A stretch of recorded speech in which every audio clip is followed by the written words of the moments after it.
لیکن عزازیل نامی ایک جن تھا جو ایک تو جن ہونے کی نسبت سے فرشتوں سے کچھ نہ کچھ مماثلت تھی، قرب تھا، دوسرے یہ علم میں، زہد میں، عبادت میں اتنا اونچا تھا، اتنا اونچا تھا، اتنا اونچا تھا کہ یہ ملائکہ ہی کے صف میں شامل ہے۔ اس نے علم بغاوت بلند کر دیا جب حکم دیا گیا کہ سجدہ کرو آدم کو۔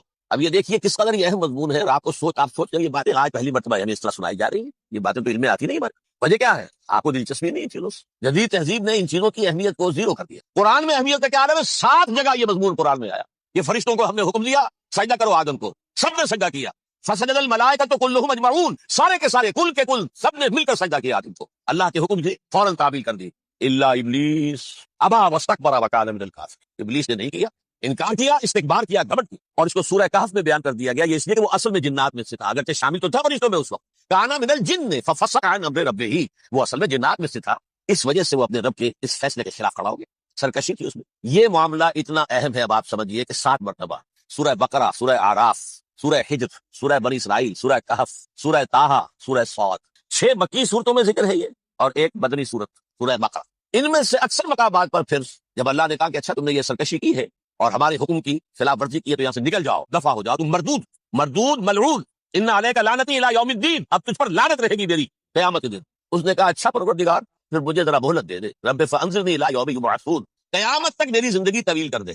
فذهب فإنک من المنظرین، کہہ دیا اچھا جاؤ، تمہاری یہ درخواست بھی ہم نے قبول کی۔ انہوں نے کہا پروردگار اب میں اس آدم کو بھی گمراہ کر کے چھوڑوں گا اور آدم کی نسل کو تباہ کر کے، انتہائی شدید چیلنج کے انداز میں یہ قرآن مجید میں 4-5 مرتبہ میں نے صرف 2 جگہ سے آپ کو اس وقت کوٹ کر کے سنایا تھا۔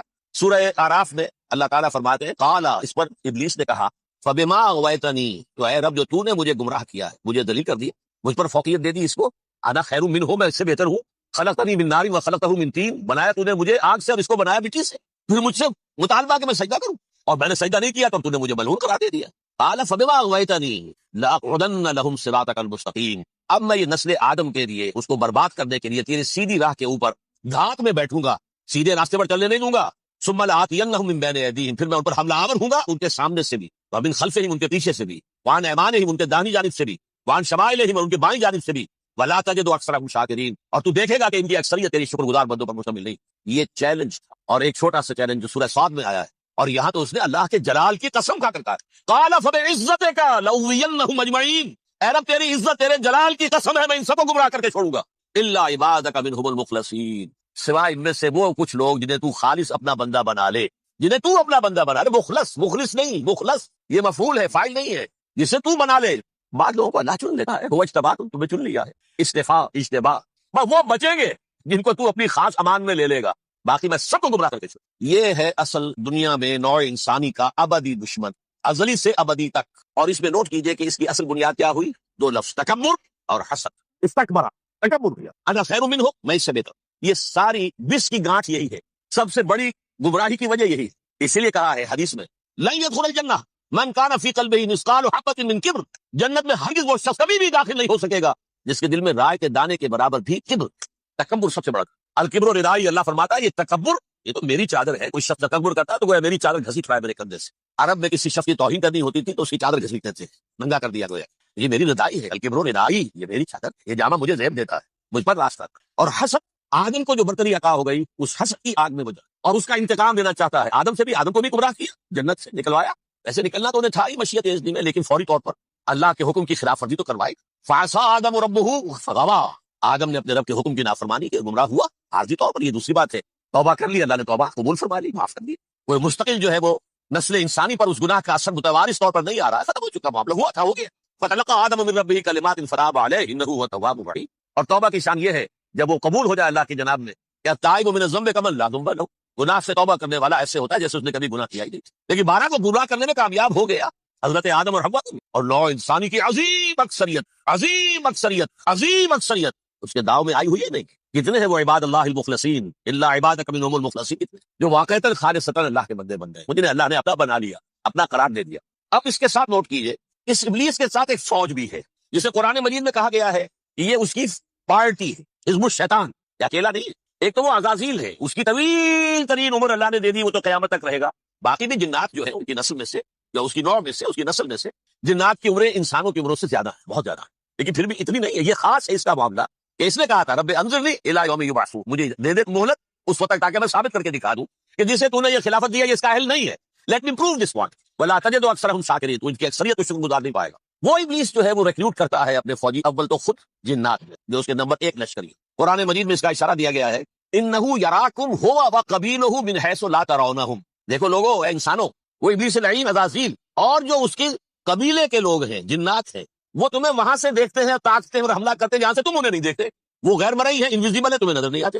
ویزیبل دشمن کا وہاں تو روک لو گے، انویزیبل کا کیسے روکو گے؟ انہ یراکم ہوا وقبیلہ، اکیلا ہی نہیں ہے وہ تو تمہیں تاکتا ہے، تم پر حملہ کرتا ہے، گھات میں لگ کر جو ہے تمہارے اوپر حملہ کرتا ہے، وہ بھی اور اس کے ساتھ اس کے قبیلے کے لوگ جنات بھی، من حیث لا ترونہم، جہاں سے کہ تم انہیں نہیں دیکھتے۔ لیکن اس کے علاوہ وہ انسانوں میں سے بھی ریکروٹ، رنگ روٹ، وہ جو ہے ان کو اپنے پاس رکھتا ہے فوج کے اندر، جس کی سب سے بڑی مثال کیا ہے؟ سورہ مجادلہ میں اللہ تعالیٰ نے منافق، حالانکہ وہ کون تھے؟ بظاہر حضور کا کلمہ پڑھنے والے، حضور کے پیچھے نماز پڑھنے والے، اسلام کا دعویٰ کرنے والے، ان کو اللہ فرماتا ہے اولئک حزب الشیطان الا ان حزب الشیطان هم الخاسرون، یہ شیطان کی پارٹی کے لوگ۔ وہاں مقابلے میں آیا ہے اولئک حزب اللہ الا ان حزب اللہ هم المفلحون، یہ دو پارٹیاں ہیں، حزب اللہ اللہ کی پارٹی جو اس کے مخلص بندے ہیں وہ اللہ کی پارٹی، اور جو شیطان کے مرید بن گئے اس کے ہاتھ پر بیعت کر لی، لہذا وہ اس شیطان کی پارٹی کے لوگ ہیں، چاہے وہ انسان ہو چاہے جن ہو۔ تو انسانوں میں سے بھی اس کے حزب میں، اس کی پارٹی میں اس کے ایجنٹ ہیں، اور بلکہ بہت سے تو ایسے ہیں کہ جو جنات کے بھی کان کتر دیں، ان کو بھی شیطنت سکھا دیں، پڑھا دیں۔ لیکن اب ایک بات سمجھیے، ایک دنیا میں نسل اور قوم بھی ایسی ہے جو ایک خاص وقت سے بحیثیت مجموعی من حیث القوم ابلیس کی ایجنٹ بن گئی۔ وہ کون ہے؟ وہ یہودی۔ یہ یہودی قوم جو ہے، اس میں ایک تو کچھ یہ کہ ان کی فطرت کے اندر یہ تھا کہ ہم ہیں اصل انسان، باقی انسان جو ہے وہ انسان نما حیوان، ان کی کوئی حیثیت ہی نہیں، ہم ہیں اصل انسان، نحن ابناء اللہ و احباؤہ۔ یہ جنٹائل، یہ گوئمز، غیر یہودی، یہ تو حیوانات ہیں۔ اب جیسے کہ انسانوں کو حق ہے کہ حیوانوں کو ایکسپلائٹ کریں، استعمال کریں، گھوڑے کو آپ تانگے میں باندھ دیں کہ نہیں، اس کی پسینے کی اور محنت کی کمائی ہے جو کھا رہا ہے تانگا چلانے والا۔ البتہ یہ ضرور ہے کہ چونکہ اگلے روز پھر جوتنا ہے تو کچھ نہ کچھ تو اسے بھی کھلائے گا نا، اپنی کمائی میں سے کچھ دانے کھلائے گا، کچھ اور گھاس دے گا، یا بیل کو جوتنا ہے ہل میں تو کچھ نہ کچھ اس کو دیتا ہوگا کھانے، لیکن پھر اسے استعمال کر دو۔ تو ان کا مستقل قول یہ ہے کہ اصل انسان ہم ہیں، باقی پوری نوع انسانی ہمارے لیے حیوانوں کے درجے میں، ہم چاہیں جس طرح انہیں استعمال کریں، ایکسپلائٹ کریں، دھوکہ دیں، جیسے چاہیں، لوٹیں کھسوٹیں، سب کچھ کریں، بدہضی کریں، ان سے سود لیں، سب کریں، جو بھی ممکن طریقہ ہو، یہ ہمارے لیے ہم ڈومینیٹ کریں گے، اور یہ در حقیقت ہمارے اعلی کار ہے۔ ایک تو اس اعتبار سے یہود بقیہ پوری نوع انسانی کے دشمن بن گئے۔ قرآن مجید کی وہ آیت بھی میں نے آپ کو سنائی، وقالوا لیس علینا فی الامیین سبیل، یہ امیین کہتے تھے نا ان کو، جو غیر یہودی ہیں، کیونکہ ان کے پاس کتاب تھی، تورات تھی، اور کتاب نہیں تھی کسی کے پاس، لہذا یہ ان پڑھ ہے، پاگل ہے، جاہل ہے، امی ہے، ہم ہے صاحب کتاب، ہمارے پاس شریعت، ہمارے پاس کتاب، یہ لوگ ان پڑھ ہیں، جاہل۔ لیس علینا فی الامیین سبیل، ان امیین کو ہم لوٹیں کھسوٹیں، دھوکہ دیں، فریب سے جو کریں، چوری کریں، ڈاکہ ڈالیں، جیب کے قطرے، جس طرح بھی کریں ہمارے لیے جائز ہے، ہمارے اوپر کوئی گرفت نہیں ہوگی۔ اللہ تعالیٰ ہم سے یہ نہیں پوچھے گا تم نے جھوٹ کیوں بولا تھا اس کے ساتھ، تم نے وعدہ خلافی کیوں کی تھی اس کے ساتھ، تم نے کیوں دھوکہ دیا تھا اس کو، تم نے کیوں اس کا مال جو ہے غبن کر لیا تھا، ہڑپ کر لیا تھا، نہیں، ہم پر پوچھ نہیں ہے۔ اس اعتبار سے ایک تو یہ انسانیت کی دشمنی ان کی گھٹی میں پڑ گئی، اس غلط خیال کی وجہ سے۔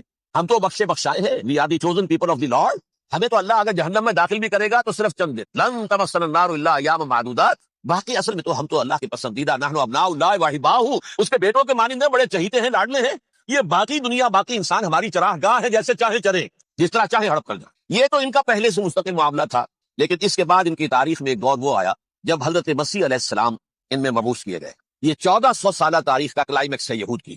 جب کتاب انہیں دی گئی تھی تورات حضرت موسیٰ کے ذریعے، وہ 1400 قبل مسیح کا واقعہ ہے۔ اس وقت سے لے کر اللہ کا وہ فضل ان پر ہوا، وہ فضل ان پر ہوا کہ کوئی ایک لمحہ ایسا نہیں آیا 1400 برس میں کہ ان کے ہاں کوئی نہ کوئی نبی موجود۔ یہ تار ٹوٹا ہی نہیں، 2 سے شروع ہوا، موسیٰ ہارون علیہ السلام، اور 1400 برس کے بعد پھر آخری 2 ہے، عیسیٰ اور یحییٰ علیہ السلام، یوں سمجھ لیجئے، اور اس کے درمیان یہ تار ہے، اور اس تار میں کوئی ایک لمحہ ایسا نہیں آیا کہ کوئی نبی موجود۔ اس میں اتار چڑھاؤ بہت سے آئے، اس کا وہ میرا موضوع نہیں ہے اس وقت، قبل مسیح کی تاریخ جو ہے وہ میرا موضوع نہیں ہے۔ قرآن مجید میں سورہ بنی اسرائیل کے پہلے رکوع میں اس کا تذکرہ موجود ہے، وَقَضَيْنَا إِلَىٰ بَنِي إِسْرَائِيلَ فِي الْكِتَابِ لَتُفْسِدُنَّ فِي الْأَرْضِ مَرَّتَيْنِ وَلَتَعْلُنَّ عُلُوًّا كَبِيرًا، 2 مرتبہ ان پر عذاب کے کوڑے برسے، پہلے اشوریوں کے ذریعے سے جو شامی تھے، سیرینز اور اشوری کہلاتے، پھر بابلیوں کے ذریعے سے یعنی عراقیوں کے ذریعے سے، بیبلونیا نام تھا عراق کا پہلے، ان پر بہت بڑی بڑی تباہیاں آئیں، اللہ تعالیٰ کی طرف سے عذاب آئے۔ اس کے بعد پھر دوسرے دور میں دوسرا اقتدار کا دور آیا، خربستیاں بڑھ گئیں، تو پہلے گریکس کے ذریعے سے، یونانیوں کے ذریعے سے، اور پھر رومیوں کے ذریعے سے نے پسوایا۔ یہ دور گزر چکے تھے ان پر، 2 عروج کے دور اور 2 زوال کے دور۔ میری چھوٹی سی کتاب ہے تنظیم اسلامی کا تاریخی پس منظر، 6-7 روپے کی ہوگی،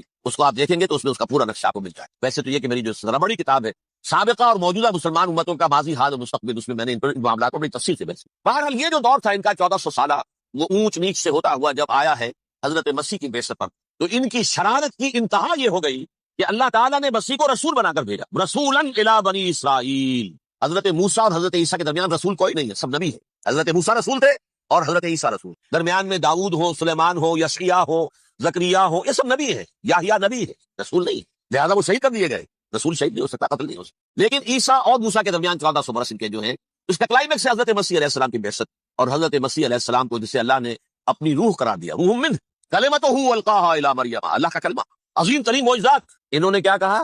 یہ ولد الزنا ہے، حرام زادہ ہے، معاذ اللہ، نقل کفر نباش، یہ جادوگر ہے، یہ مرتد ہے، یہ واجب القتل۔ اصل حکومت اس وقت رومیوں کی تھی حکومت، لیکن انہوں نے انہیں آٹونومی دے رکھی تھی، اپنے مذہبی معاملات ان خود طے کر سکتے۔ تو کائفاس جو اس وقت کا ان کا ہیڈ ربائی تھا سب سے بڑا، اس کی عدالت نے فیصلہ کیا مسیح کو سولی چڑھا دیا جائے۔ پائلیٹس پونٹس، اس کے پاس ان کی ارزداشت پہنچ گئی، یہ ہمارا مجرم ہے مذہبی، یہ مرتد ہے، یہ کافر ہے، یہ جادوگر ہے، یہ واجب القتل ہے، اسے قتل کر، سولی چڑھا دو۔ خیر وہ لمبی بات ہو جائے گی، اس نے تو اپنے ہاتھ دھوئے کہ صاحب ہمارے پاس کوئی جرم نہیں ہے اس کے خلاف، تم کہتے ہو تو ٹھیک ہے، سولی چڑھا دو۔ یہ دوسری بات ہے کہ اللہ نے حضرت مسیح کو اٹھا لیا آسمان پر، ان کی جگہ وہ شخص سولی چڑھا جس نے غداری کر کے گرفتار کروایا تھا، جوڈاس اسکریوٹ، اس کی شکل اللہ نے بدل دی حضرت مسیح کی سی، اور حضرت مسیح کو فرشتے اٹھا کے اوپر لے گئے، وہ زندہ آسمان پر اٹھا لیے گئے۔ اور یہ ساری تفاصیل نہ قرآن میں ہے نہ حدیث میں ہے، یہ انجیل میں ہے، لیکن انجیل کون سی؟ برناباس کی، gospel of the lord according to Saint Barnabas. یہ حواریین مسیح میں سے تھے، لیکن عیسائی ان کو تسلیم نہیں کرتے، ان کی بائبل کو صحیح نہیں مانتے، کینونیکل نہیں مانتے۔ 100 انجیلیں تھی، 104 تھی، جن میں سے 4 چنی ہیں انہوں نے، یہ متی اور جان اور مرکس مارکس، یہ ہے، تو یہ 4 انجیلیں ہیں، انہوں نے تسلیم کی کہ یہ کینونیکلز ہیں، یہ تو ہیں حقیقی، باقی جو ہے 100 اس کو وہ تسلیم کیا۔ ان میں سے ایک ہے یہ برناباس، اس میں یہ تفصیل ہے کہ اللہ تعالیٰ نے اس شخص کی، جیوڈاس کی، یہودا، جیوڈاس اس کو انگریزی میں کہتے ہیں، اس کی شکل بدل دی حضرت مسیح کی سی، وہ گرفتار ہوا، وہ سولی چڑھا، وہ غدار تھا، غداری کی سزا اسے ملنی تھی، وہ مل گئی۔ حضرت مسیح کو فرشتے 4 اٹھ رہے ہیں، جس کوٹڑی میں حضرت مسیح مقیم تھے، ایک باغ کے اندر روپوش تھے، اس کی چھت پھٹی ہے، 4 فرشتے آئے ہیں، حضرت مسیح کو اٹھا کر لے گئے ہیں، چھت برابر ہو گئی ہے، اس کے بعد وہ شخص پکڑا گیا۔ بہرحال حضرت مسیح کو اللہ نے اٹھا لیا، لیکن وہ دن ہے کہ اس قوم کو اب مغضوب علیہم قرار دے دیا۔ نوٹ کر دیجئے، اصل میں تو ہونا یہ چاہیے تھا کہ رسول کی جان کے درپے جب کوئی امت ہو جاتی تھی تو اللہ کا قاعدہ یہ تھا کہ اس امت کو نسیہ منسیہ کر دیا۔ حضرت نوح کی قوم کو ختم کیا یا نہیں؟ حضرت ہود کی نگاہوں کے سامنے قوم عاد برباد کی گئی یا نہیں؟ حضرت صالح کی نگاہوں کے سامنے قوم سمود برباد ہوئی، یہ اللہ کا قاعدہ رہا۔ صدوم اور عمورہ کی بستیاں حضرت لوط علیہ السلام جہاں بھیجے گئے، مدین کا علاقہ جہاں حضرت شعیب بھیجے گئے، آل فرعون جن کی طرف موسیٰ کو بھیجا گیا، سب ہلاک کر دیے، کیونکہ رسولوں کے بارے میں اللہ کا عذاب، نبیوں کے بارے میں یہ بات نہیں ہے۔ نبی آیا، اس نے دعوت دی، جس نے مان لیا اچھا کیا، اپنے لیے اچھا کیا، نہیں مانا اس کی اپنی جو ہے آپ برباد ہو گئی، دنیا میں کوئی فیصلہ اس کا نہیں۔ لیکن رسولوں کا معاملہ یہ ہوتا ہے کہ دنیا میں وہ اللہ کی عدالت بن کر آتے ہیں، مانو گے تو بچو گے، نہیں مانو گے ہلاک۔ تو اس اعتبار سے وہ مستحق تو ہو چکے تھے اس کے کہ انہیں ہلاک کر دیا جائے۔ اب اللہ کی کوئی خصوصی مشیت ہے، اس میں کیا حکمت ہے، وہ ہے ایک حکمت، میں بعد میں اگر وقت ہوا تو بتاؤں گا۔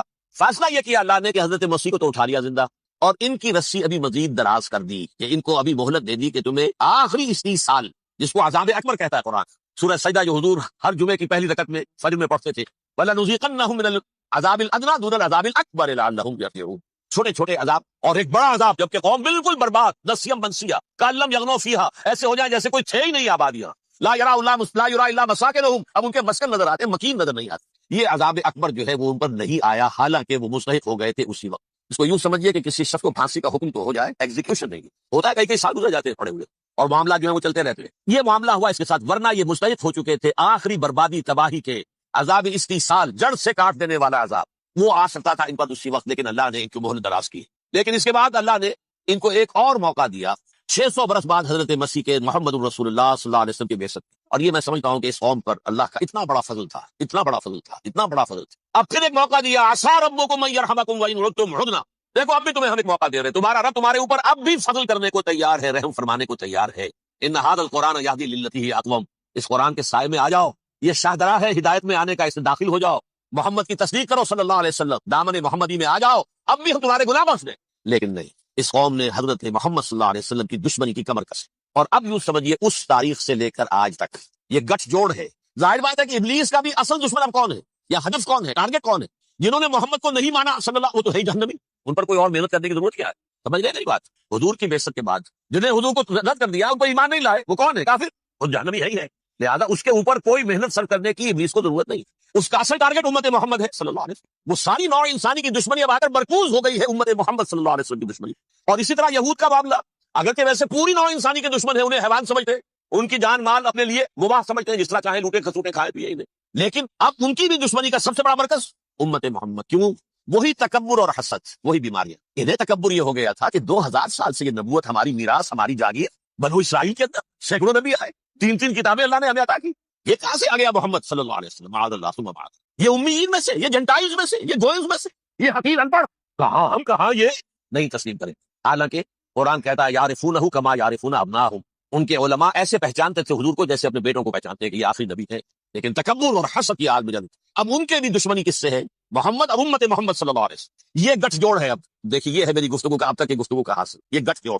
ایک غیر مرئی دنیا، انویزیبل دنیا کا ابلیس لعین اور جنات میں سے اس کے لشکری فوج. انسانوں میں سے ویسے تو اور بھی بہت جگہ اس کے ایجنٹ ہے، مسلمانوں میں بھی ہے، لیکن بحیثیت قوم، بحیثیت مجموعی، ایک پوری قوم، ایک پوری نسل جو ہے اس کے ساتھ گٹھ جوڑ ہے. ان دونوں کی گٹھ جوڑی کے ساتھ یہ دشمن دون ہے انسانیت کے. پہلا دشمن ابلیس لعین، عزازیل لعین، اور دوسرے دشمن یہود ملعون. اب میں آپ کو ذرا اس جو انسانوں میں سے انسان دشمنی کا جن کا سب سے بڑا رول ہے، میں ان کی 2000 سالہ تاریخ کا آپ کے سامنے نقشہ کرنا چاہتا ہوں. ان 1400 سال کا تو میں نے صرف 4 آپ کو پوائنٹس بتائے. موسیٰ سے عیسیٰ تک 1400 برس علیہ السلام، 2 مرتبہ عروج، 2 مرتبہ زوال، اشیریوں کے ہاتھوں پٹوائی، بابلیوں کے ہاتھوں پٹانا، گریکس کے ہاتھوں مرمت، رومنس کے ہاتھوں پٹانا. یہ جو 2000 سال ہے، کیونکہ اب تو ظاہر بات ہے 21ویں صدی شروع ہو گئی، 20 صدیاں حضرت مسیح کو پوری ہو گئی. پہلی بات نوٹ کیجیے، حضرت مسیح کی پیدائش ہے سن 1 قبل مسیح. یہ نکتہ آپ نے کبھی سنا یا نہیں؟ جب ملینیم کا سلسلہ شروع ہوا تھا پچھلے سال تو میں نے بیان کر دیا تھا کہ ایک عجیب حساب کے اندر انہوں نے غلطی کی ہوئی ہے. حضرت مسیح کی پیدائش ہوئی 25 دسمبر کو، سن انہوں نے شروع کر دیا، اس کے بعد جنوری آئی تو پہلا سال شروع ہو گیا. اگر جنوری سے پہلا سال شروع ہوا تو یہ 6 دن جو ہے تو اس کے پچھلے سال میں تھے. لہذا کہا جائے گا کہ Jesus Christ was born 1 year before Christ BC. تو 1 قبل مسیح میں حضرت مسیح کی پیدائش. یہ آخری اسرائیلی نبی اور رسول. یہودی علماء کی مخالفت، دشمنی، سولی پر چڑھوا دینا میں بیان کر چکا. سن 33 عیسوی میں جبکہ حضرت مسیح کی عمر 33 برس تھی، اللہ تعالیٰ نے انہیں زندہ آسمان پر اٹھا دیا. لیکن یہودیوں نے اپنے خیال کے مطابق انہیں سولی پر چڑھوا دیا، ان کی موت واقع. اگرچہ اس کے بعد یہ اختلاف ہے، یہودی کہتے ہیں وہ سولی پر چڑھ گیا، ختم ہوا، مر گیا. عیسائی کہتے ہیں نہیں، انتقال ہوا ہے مسیح کا صلیب پر، لیکن پھر وہ دوبارہ زندہ ہو گئے ہیں. ان کی لاش ایک غار میں رکھ دی گئی تھی، وہاں ریزریکشن ہو گیا، ان کا باعث بعد الموت وہی ہو گیا، اور پھر انہیں اللہ نے زندہ آسمان پر اٹھا دیا. تو ہمارے اور عیسائیوں کے درمیان نوٹ کر لیجیے، یہ چیز مشترک ہے کہ حضرت مسیح آسمان پر زندہ اٹھائے گئے. فرق کیا ہے؟ وہ سمجھتے ہیں کہ سولی دیے گئے، سولی پر مرے، پھر زندہ ہوئے، پھر گئے. ہم سمجھتے ہیں کہ نہیں، وما صلبوہ وما قتلوہ، انہوں نے صلیب دے سکے انہیں اور نہ انہیں قتل کر سکے، بل رفع اللہ الیہ، اللہ نے اٹھا لیا. پھر ہمارا اور یہ اس کا عیسائیوں کا ایک اور اتفاق ہے، سیکنڈ کمنگ آف جیسس، حضرت مسیح دوبارہ آئیں گے. یہ عیسائیوں کا بھی عقیدہ ہے اور ہمارا بھی. بہرحال تو جیسا کہ میں نے عرض کیا کہ اس وقت یہ عذاب استیصال، عذاب اکبر کے مستحق ہو چکے تھے، لیکن اللہ نے ان کی مدت دراز کی ہے. لیکن ان پر دنیاوی عذاب کا ایک کوڑا جو ہے اللہ تعالیٰ کی طرف سے اسی وقت برسا. دنیاوی عذاب دنیا میں رہتے ہوئے ختم نہیں کیا. 37 برس بعد حضرت مسیح کے رفع سماوی کے 37 برس بعد سن 70 میں یہودیوں نے بغاوت کی رومیوں کے خلاف. رومی ٹائٹس جنرل تھا ایک، اس نے پھر جو حملہ کیا ہے، 1,33,000 یہودی ایک دن میں قتل کیا یروشلم، اور ہیکل سلیمانی گرا دیا. وہ ہیکل پہلے بھی گرا تھا، پہلے 1400 سال کے دوران میں بھی نبوکدنضر نے گرایا تھا، لیکن پھر اس کے 150 سال بعد انہوں نے دوبارہ بنا لیا تھا، اس لیے وہ اسے سیکنڈ ٹیمپل کہتے ہیں. پہلا ٹیمپل جو حضرت سلیمان نے بنایا تھا، نبوکدنضر نے گرا دیا 587 قبل مسیح میں، پھر دوبارہ انہوں نے 150 سال کے بعد بنا لیا. وہ اس تاریخ کا حصہ ہے میں نے جس کے بارے میں آپ کو تفصیل نہیں بتائی. اس میں یہ ہوا سن 70 میں وہ گرا دیا گیا، وہ آج تک گرا پڑا ہوا ہے. نمبر 2 یہ کہہ دیا گیا کہ یہودیوں اس ارض فلسطین سے نکل جاؤ، تم یہاں نہیں رہ سکتے. اب لہذا جس کا جہاں سینگ سمایا چلا گیا، یورپ میں چلے گئے، ایشیا میں آ گئے، عرب میں آ گئے. یہ 3 قبیلے جو آپ بھی میں نے عرض کیا تھا، بنو قینقاع، بنو نذیر اور بنو قریظہ، یہ وہاں سے آ کے مدینے میں آباد ہو گئے. جس کا جہاں سینگ سمایا، افریقہ میں، ہندوستان میں، جہاں چلے گئے. ڈایاسپورا اسے کہتے ہیں، وہ آپ نوٹ کر دیجیے اس لفظ ڈایاسپورا. ہمارا دور انتشار، جبکہ ہمیں ہماری اصل سرزمین تو فلسطین ہے، حضرت ابراہیم کا مسکن، حضرت اسحاق، حضرت یعقوب کا مسکن فلسطین، یہ ہے ہماری اصل جاگیر، یہ تو ہماری جدی پشتی جاگیر ہے.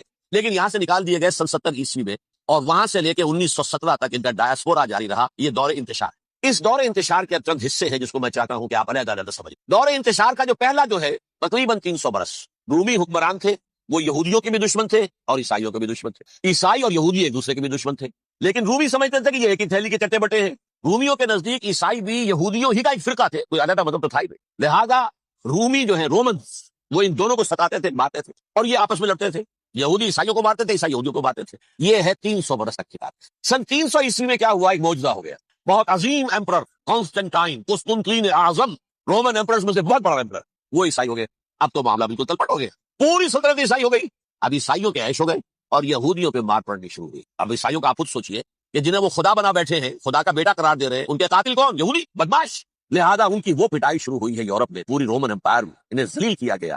شہروں میں آمد بند، علیحدہ رہو، گھیٹوز کے اندر رہو. یہودی کا نام جو ہے وہ گالی بن گیا، جیسے آج بھی یہودی گالی کہتے ہیں، جیسے خنزیر کا لفظ. آخر وہ بھی اللہ کی مخلوق ہے، لیکن آپ کو معلوم ہے کوئی شخص زبان پر نام نہیں لانا چاہتا خنزیر کا، سور کا. ہے تو مخلوق، وہ بھی حیوان ہے. ایسے ہی ہے یہودی گالی، گالی.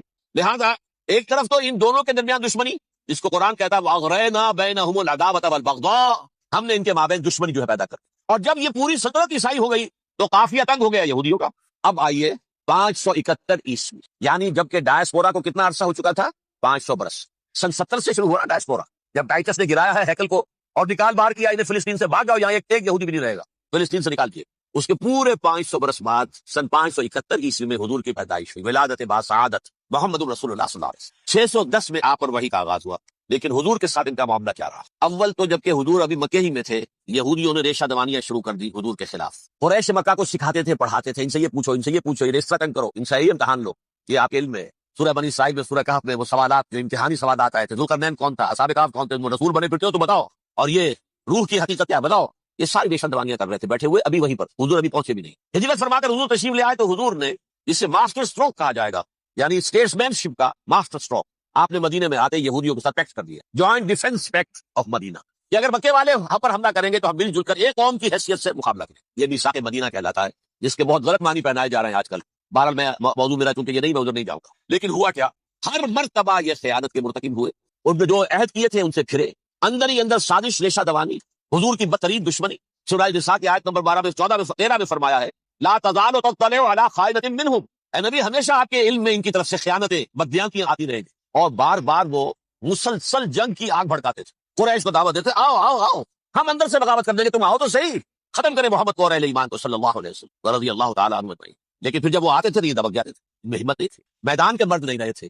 یہ سورہ حشر میں ان کا نقشہ کھینچا گیا ہے، کھلے میدان میں مقابلے کی اس کے اندر صلاحیت ہی نہیں، یہ تو فتیلوں کے پیچھے سے، جیسے عورتیں کہیں دیہات میں لڑائی ہوتی ہے تو مرد جو ہے گلیوں میں لڑتے ہیں، عورتیں اوپر سے پتھر پھینکتی ہیں، بس وہ کام یہ کر سکتے تھے، من ورائے جدر، فصیلوں کے پیچھے سے، جنگ میں میدان میں نہیں آ سکتے۔ بہرحال قرآن مجید میں ہے یہ سورہ مائدہ کی آیت نمبر 64، کلما اوقدوا نارا للحرب اطفاها اللہ، اکثر و بیشتر مواقع پر تو یہ جب آگ بھڑکاتے تھے جنگ کی، اللہ اسے بجھا دیتا تھا۔ لیکن بہرحال اس کے باوجود جنگیں ہوئی، غزوہ بدر، غزوہ احد ہوئی کہ نہیں، یہ ساری اس اصل شرارت میں، اور اس کے نتیجے میں حضور نے پھر ایک ایک کر کے 3 قبیلوں کو سزا دی۔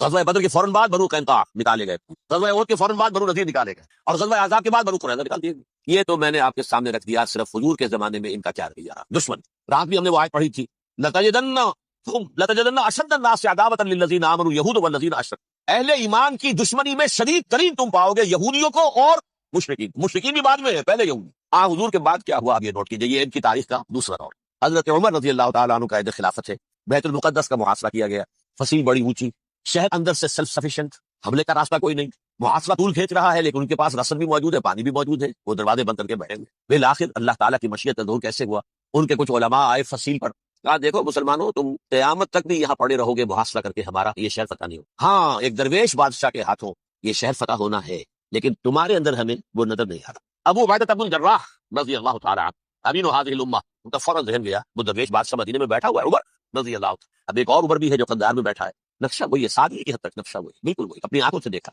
وہی ساتھ۔ عمر اول عمر ثانی سے عمر بن عبد العزیز، اب ایک اللہ کے فضل سے اللہ تعالیٰ ایدہ اللہ بنصرتہ، اللہ تعالیٰ ان کی نصرت فرمائے، دشمنوں کو ان کے مقابلے میں نیست و نابود کرے۔ انہوں نے ریکویسٹ بھیج دی کہ حضور تشریف لائیے، یہ شہر فتح ہو جائے گا۔ وہ ہے سفر تاریخی، اتنا طویل سفر، تقریباً 700 میل، ایک اونٹ، ایک خادم، ایک منزل پہ امیر المومنین اوپر بیٹھے، خادم آگے چل رہا ہے، اگلی منزل پہ خادم اوپر بیٹھا ہے، امیر المومنین آگے جا رہا ہے۔ اور جب پہنچے ہیں تو وہ باری تھی خادم کی، انہوں نے ہاتھ جوڑ دیا، حضور خدا کے لیے تم کیا کہیں گے لوگ، وہ میرا برا حال کر دیں گے، تمہیں شرم نہیں آئی، امیر المومنین پیدل آگے چل رہے ہیں نکیل پکڑ کر، اور تم بیٹھے ہو اوپر براج مارو۔ حضرت عمر فرمایا دور نہیں، باری تمہاری ہے، بیٹھ۔ اس حال میں پہنچے، اور پھر یہ کہ ابو عبیدہ بن الجراح آئے ہیں، استقبال کیا ہے تو دیکھا ہے اس حال میں چلے آ رہے ہیں، عمر نکیل پکڑے ہوئے چلی آ رہی، اور کہتے ہیں کہ کہیں کیچڑ ویچڑ تھا، جوتے خراب ہو گئے تو وہ بھی اتار کے ہاتھ میں پکڑے ہوئے، کپڑے تو تھے ہی پھٹے ہوئے۔ انہوں نے کہا بھی حضرت ابو عبیدہ نے، دیکھیے یہ بڑا متمدن ملک ہے، بڑا مہذب علاقہ ہے، یہ آپ ذرا کھلیے اپنا دوست فرما لے، تب کیا کہ پیش ہم آپ کو کریں گے۔ آپ نے فرمایا نحن قوم اعزنا اللہ بالاسلام، ہم وہ قوم ہے جنہیں اللہ نے عزت دی ہے اسلام کے ذریعے سے، کپڑوں کے ذریعے سے، دولت کے ذریعے سے۔ اسی حال میں گئے ہیں، اوپر سے انہوں نے کھڑے ہو کر نشانیاں دیکھی ہیں، اپنی کتابیں کھولی، ہاں یہ وہی ہے، اچھا لو جی سرنڈر، شہر تمہارے ہاتھ، خون کا ایک قطرہ نہیں بہا اور بیت المقدس فتح۔ لیکن اس وقت حضرت عمر نے ایک نرمی یہ کی کہ یہودیوں کے لیے بھی اسے اوپن سٹی قرار دے دیا، یہ احسان عظیم حضرت عمر کا۔ اس سے پہلے یہودی آ ہی نہیں سکتا تھا، داخل ہی نہیں ہو سکتا تھا، وہاں وہ آ کر وزٹ نہیں کر سکتا تھا، زیارت نہیں کر سکتا تھا اپنے مقدس مقامات کی۔ حضرت عمر نے یوں سمجھیے کہ تقریباً 550 برس کے بعد ان کے لیے راستہ کھولا ہے کہ ہاں تم آ سکتے ہو، زیارت کر سکتے ہو۔ لیکن یہ عیسائیوں نے لکھوایا معاہدے کے اندر، انہیں یہاں آپ آباد ہونے کی اجازت ہے، لیکن کب وزٹ دی پلیسز، دیکھیں زیارتیں کریں اور جائیں۔ یہ معاہدہ حضرت عمر کا ہے رضی اللہ تعالیٰ۔ جو پھر خلافت راشدہ کے بعد بنو امیہ نے بھی اس کو آرڈر کیا، بنو عباس نے کیا، پھر جو ہمارے یہ ترکوں میں اندر خلافت آئی تو ترک خلفاء نے بھی اس معاہدے کی پوری پابندی۔ فلسطین میں آ سکتے ہیں یہودی صرف زائرین کی حیثیت سے، وہاں آباد نہیں ہو سکتے۔ اب آئیے اگلا دور آیا حضرت عثمان کا دور خلافت۔ یہ ہے وہ وقت کہ اب یہود نے امت مسلمہ کی پیٹھ میں چھرا کو، وہ کیسے؟ ایک یہودی عبداللہ ابن سبا اسلام کا لبادہ اوڑھ کر آیا، معاشرے کا جائزہ لے لیا، ان میں بنو ہاشم اور بنو امیہ میں جو پرانی کشاکش تھی اس کے کچھ نہ کچھ جراثیم باقی ہے، اگر ان کو ذرا بھڑکا دے تو مسلمانوں میں انتشار کر دو۔ کہا یہ عثمان کون ہے؟ یہ تو بنو امیہ میں سے ہے، یہ حق تو بنو ہاشم کا ہے، خلافت ان کے پاس ہونی چاہیے، محمد کے تو رشتہ دار وہ ہے صلی اللہ علیہ وسلم۔ عوام الناس کے اندر بات پھیلنی شروع ہوئی، پھر ایک بڑی سازش کے انداز میں حضرت عثمان کے خلاف پروپیگنڈا، حضرت عثمان کے جو عاملین تھے، گورنر تھے، ان کے خلاف پروپیگنڈا، اور ایسی ہوشیاری کرتے تھے کہ کوفے میں کوفے کے حاکم کے خلاف کچھ نہیں کہنا، اجی مصر میں یہ ہو رہا ہے، اجی شام میں یہ ہو رہا ہے، اجی یہ جو عثمان ہے وہ یہ کر رہا ہے، یہ ظلم ہو رہا ہے، یہ لوٹ مار ہو رہی ہے، یہ خیانتیں ہو رہی ہیں۔ اب نہ تو اس زمانے میں مینز آف کمیونیکیشن، کیسے تصدیق کریں؟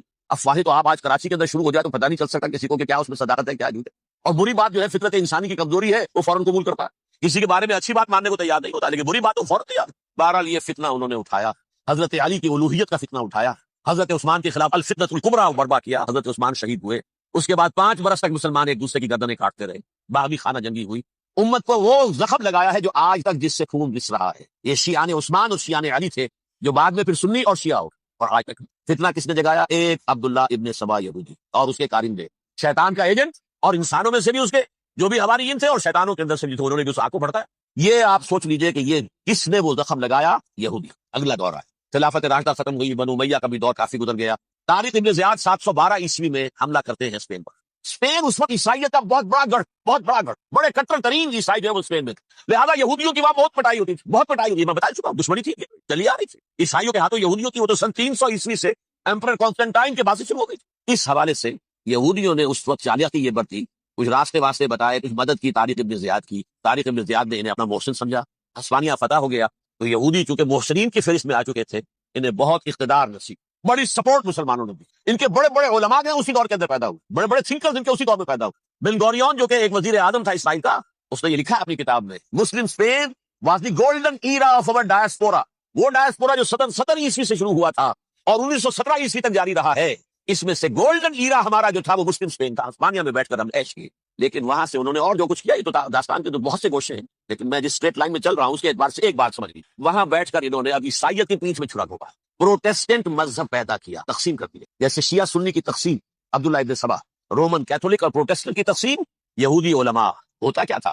ہسپانیہ کی یونیورسٹیاں ہیں، کارڈووا میں ہے، ٹولیڈو میں ہے، گریناڈا میں ہے، غرناطہ، قرطبہ، تولیتلا، اور وہاں آتے تھے لوگ فرانس سے چلے آ رہے ہیں نوجوان پڑھنے کے لیے، جرمنی سے چلے آ رہے ہیں، اٹلی سے چلے آ رہے ہیں، 3 ہی ملک قریب ترین پڑھتے ہیں سینٹرل جو یورپ کے ہیں۔ یہاں پر جو ہے وہ اسلام جو نور پھیلا رہا تھا اس سے بھی مستفیض ہوئے، جہالت کے جو ہے پردے ان کے وہ چھٹے، اس کے ساتھ ہی وہ یہودی وہاں ان کے اندر جو جراثیم داخل کر رہے تھے وہ اس عیسائیت کے خلاف بغاوت، جو اس وقت دنیا میں عیسائیت اس وقت تھی، پوپ کا راج تھا دنیا میں اس وقت، یورپ میں جو عیسائیت تھی اس میں ایک طرف بادشاہ تھے لیکن بادشاہوں کی حیثیت وہاں پر یوں سمجھ لیجئے کٹ پتلیوں کی تھی، اصل قوت پوپ کے ہاتھ میں، اور پوپ کو انہوں نے جیسے قرآن نے کہا اتخذوا احبارهم ورهبانهم اربابا من دون اللہ، کیونکہ سینٹ پال نے شریعت موسوی ثابت کر دی تھی تو اب شریعت تھی ہی نہیں، پوپ کو اختیار تھا جس چیز کو چاہے حلال قرار دے دے، جس چیز کو چاہے حرام قرار دے۔ اتخذوا احبارهم ورهبانهم اربابا من دون اللہ، انہوں نے کہا کہ پوپ کس بلا کا نام ہے، یہ بھی انسان ہے، بات تو ٹھیک تھی نا، اصل حیثیت تو کتاب کی ہونی چاہیے، ڈیوائن بک، ریویلڈ اسکرپچر، لہذا یہ کتاب ہر شخص پڑھ سکتا ہے، پوپ کے باپ کو جو ہے کوئی اس کے لیے پروپرائٹری رائٹس تو نہیں ہے کہ صرف پوپ پڑھ سکتا ہے یا پادری پڑھ سکتے ہیں، ہم بھی پڑھ سکتے ہیں، ہم بھی سمجھ سکتے ہیں۔ یہ باتیں تھی کہ جن کو بڑھا چڑھا کر بیان کر کے اور پوپ کا اقتدار ختم کرا دیا اور توجہ مرکوز کر دی بائبل کی طرف۔ اب بائبل میں بڑا حصہ اولڈ ٹیسٹمنٹ کا ہے، نتیجہ کیا ہوا؟ یہود کی عظمت پروٹیسٹنٹس کے نزدیک مسلم ہو گئی، اصل قوم تو یہ ہے، وہ دشمنی بدلی کہ نہیں بدلی، موسیٰ کی امتی یہ ہے، تورات موسیٰ کو دی گئی، ابراہیم کی نسل یہ ہے، لہذا وہ جو دشمنی تھی، جو عداوت تھی، یہ ہمارے خدا کو سوری چڑھانے والے ہیں یہ بدماش، اس کا ازالہ ہوا اس پروٹیسٹنٹ مذہب کے نتیجے میں۔ یہ میں آپ کو بتاتا ہوں کہ ایک نتیجہ وہ نکلا ہے جسے برٹرنڈ رسل نے بیان کیا، اس کی کتاب ہے ان پریز آف آئیڈلنس، صفحہ 108، وہ لکھتا ہے the Christians retaining the Judaic belief in special revelation added to it the Roman desire for worldwide domination and the Greek taste for metaphysical subtleties, the combination produce the most fiercely persecuting religion that the world has yet known. یہ 3 چیزیں آ کر عیسائیت میں مل گئی، ایک تو جب اولڈ ٹیسٹمنٹ جو ہے وہ ان کے ہاتھ میں آ گئی، اور اس کے میں کچھ آپ کو بتا دیتا ہوں کہ اولڈ ٹیسٹمنٹ کی تعلیمات، کیونکہ یہ اولڈ ٹیسٹمنٹ جو ہے یہ محرف تھی، اصل تورات تو گم ہو گئی تھی 587 قبل مسیح میں، جب پہلی مرتبہ ہیکل جو ہے تباہ ہوا ہے اس کو ختم ہو گئی، اس کے کوئی 150 سال کے بعد انہوں نے یادداشتوں سے مرتب کر کے لکھی ہے، اب اس میں ان کے اپنے خیالات، اپنے امانی، اپنی توجیحات وہ شامل ہو گئی، لہذا اب ذرا میں آپ کو حوالے دیتا ہوں اس کتاب کے اندر مظالم کی جو تعلیم دی گئی ہے. اہل کتاب نے اپنے مظالم قتل عام کے جواز کے لیے تورات میں تبدیلیاں کی اور پیغمبروں پر دہشت ناکی اور بدترین حرام کاری کے الزامات لگائے. سنیے پہلا حوالہ ہے یہ گنتی باب 31 آیات 17-18. اس لیے ان بچوں میں جتنے لڑکے ہیں سب کو مار ڈالو اور جتنی عورتیں مرد کا منہ دیکھ چکی ہیں ان کو بھی قتل کر ڈالو، لیکن ان لڑکیوں کو جو مرد سے واقف نہیں اور اچھوتی ہیں اپنے لیے زندہ رکھو. یہ کسی اللہ کی کتاب کا یہ جملہ ہو سکتا ہے؟ کسی ریویل بک کا؟ اور سنیے یہ ہے استثناء ڈیوٹرانومی باب 20 آیت 16-18. پر ان قوموں کے شہروں میں جن کو خداوند تیرا خدا میراث کے طور پر تجھ کو دیتا ہے کسی ذی نفس کو جیتا نہ بچا رکھنا، جیسا خداوند تیرے خدا نے تجھ کو حکم دیا بالکل نیست کر دے، مرد عورتیں بچے بوڑھے سب ختم. یہ کتاب مقدس ہے. اور سنیے سموئیل باب 27 آیت نمبر 9. اور داؤد نے اس سرزمین کو تباہ کر ڈالا اور عورت مرد کسی کو جیتا نہ چھوڑا. نمبر 4 ان سب آباد شہروں کو ماں عورتوں اور بچوں کے بالکل نابود کر ڈالا. کتاب استثناء باب 3 آیت 6. یہ ہے جو کہہ رہا ہے برٹرینڈ رسل. کرسچینٹی میں آ کر یہ تین چیزیں شامل ہو گئی. ایک تو یہ باربیرین یہ تعلیم جو ہے اور یہ مذہب کے نام پہ تعلیم، یہ کتاب مقدس کی تعلیم. نمبر 2 رومنز کے اندر جو ایک تمنا تھی ورلڈ ڈومینیشن کی وہ عیسائیت کے اندر آ گئی. اس لیے کہ پوری رومن امپائر جو ہے عیسائی ہو گئی، اسے وراثت کے اندر ورلڈ ڈومینیشن کی جو ایک تمنا تھی وہ مل گئی. اور پھر یہ کہ انہوں نے جو توہمات تھے یونانیوں کے ان کو بھی اپنے ہاں مختلف شکلوں کے اندر جمع کر لیا. ان تین چیزوں کا the combination produced the most fiercely persecuting religion that the world has yet known. اس کے نتیجے میں دنیا میں تاریخ انسانیت کے اندر جو بدترین خوخار ترین مذہب ہو سکتا ہے وہ شکل عیسائیت نے اختیار کی. اور اس کا مظہر عتم کیا تھا؟ نوٹ کیجیے صلیبی جنگیں. ایک بار ٹائم ٹیبل کے اعتبار سے نوٹ کر لیجیے گا. فرسٹ ملینیم ختم ہوا، سیکنڈ شروع ہوا. ان کے 1000 سال ختم ہوئے تو 11ویں صدی میں سیکنڈ ملینیم شروع ہوا تو پہلی صلیبی جنگیں. لاکھوں مسلمان ہوتے تھے. صرف یروشلم کے اندر اتنا خون بہایا اتنا خون بہایا کہ خود ان کے ہسٹورینز لکھتے ہیں کہ جب ان صلیبیوں نے جب گھوڑوں کے ساتھ وہ چل رہے تھے گلیوں میں تو ان کے گھوڑوں کے گھٹنوں تک خون کی ندی بہ رہی، جہاں سے گزرے ختم کرتے چلے گئے. آبادیاں کیا آبادیاں سب. اگرچہ اس کروسیڈ میں گیہوں کے ساتھ گھن بھی پسا، یہودی بھی بہت مارے گئے. یہ فرانس سے جرمنی سے جب یہ کروسیڈرز آ رہے تھے 3000 میل کا سفر طے کر کے آئے تھے. سوچے اسے اربن ثانی پوپ جو تھا آگ لگا دی تھی اس نے پورے یورپ کے اندر. شرم سے ڈوب مرو، تمہارے مقدس علاقے مسلمانوں کے ہاتھ. انفیڈلز یہ کافر یہ مرتد یہ ملحد. مسیح جہاں پیدا ہوا مسیح کو جہاں سولی دی گئی وہ کہاں ہے؟ ان کے ہاتھ. وہ آگ لگائی ہے 3000 میل کا فاصلہ طے کر کے یہ دو قومیں آئی. اب تو تباہی بچائی گئی. تاریخ انسانی میں ایسی بربریت کی کوئی مثال. اور یہ ان کے ہسٹورینز لکھتے ہیں تمہارے ایسے محسوس ہوتا ہے جیسے ان کی گردنیں جھکی جا رہی ہوتی ہے. آپ آگے چلیے. یہ جو بغاوت ہوئی پوپ کے خلاف اس میں نوٹ کیجیے تاریخی اعتبار سے سب سے پہلے بغاوت کرنے والا ملک انگلستان تھا. اس نے اپنا چرچ علیحدہ بنایا، چرچ آف انگلینڈ. تو پوپ سے رشتہ منقطع. The first Protestant kingdom in Europe was England. اسی سے رشتہ جوڑی west white Anglo Saxon Protestants. ان میں اولیت کا شرف کسے حاصل ہے؟ برطانیہ شریف کو. یہاں پر انہوں نے اب ایک بہت بڑا جو کارنامہ کیا، پوپ کی گرفت کم ہوئی یورپ پر سے، پروٹیسٹنٹ مذہب کا فروغ ہوا تو انہوں نے سود کی اجازت حاصل کر. جب تک پوپ کی حکومت تھی سود حرام تھا، جو ٹرانزیکشن نہ انٹرسٹ نہ یوزری کچھ بھی نہیں. پروٹیسٹنٹس کے ذریعے سے سود کی اجازت حاصل کرنی. اس کے بعد بڑے بڑے بینک بنا کر بیٹھ گئے. ہاؤس آف راچائلڈ، یہ ہاؤس آف گولڈ سمتھس، یہ عمران خان صاحب کے جو خطر جو تھے گولڈ سمتھ، یہ بینک بڑی بڑی فیکٹریز. ان لوگوں نے کیا کیا؟ اب ریشہ دوانیاں. یورپ میں مختلف ملکوں کے درمیان جنگیں کروائی سازشوں کے ذریعے سے. وہی کلما اوقدوا نارا للحرب، جنگ کے لیے آگ بھڑکا دینا تو ان کا پرانا مشغلہ تھا. جنگیں کرواتے تھے. پھر فرانس کے بادشاہ کو بھی قرض چاہیے اسلحہ کے لیے، انگلستان کے بادشاہ کو بھی قرض چاہیے.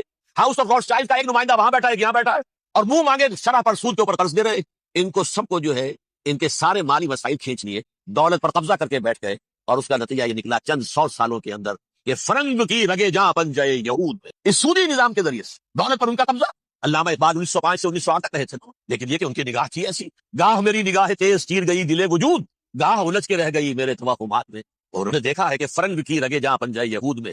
ابھی ہٹلر کا تو وجود بھی نہیں تھا، بعد میں ہٹلر کو محسوس ہو گیا نا واقعتاً ہمارا اصل دشمن یہ یہودی ہے جو یہاں پر بیٹھا ہو، جو ہمارا خون چوس رہا. آخر یوں ہی تو نہیں، دماغ اس کا ایسے تو خراب نہیں ہو گیا. یہ قتل عام، یہ ہولوکاسٹ کس لیے؟ اس نے پہچان لیا اس لیے کہ وہ ویسٹ نہیں تھا، وائٹ اینگلو سیکسن پروٹیسٹنٹ. اصل جادو جو چلا وہ بٹ چلا. اب برطانیہ ان کا سب سے بڑا جو ہے وہ پشت پناہ مددگار حامی. اس کے ساتھ ساتھ انہوں نے کوشش کی، یہ ترک خلفاء بیچارے مرد بیمار تو بن چکا تھا یورپ کے اندر، زوال سے 2-4 ہو چکی تھی ترکی خلافت. انہوں نے بھی محل بنائے تھے. آج تجھ کو بتاتا ہوں تقدیر امم کیا ہے، شمشیر و ثنا اول طاؤس و رباب آخر. بڑے بڑے قرضے لے کر محل بنے تھے یہ جو آج جا کر آپ استنبول میں دیکھ لیجئے.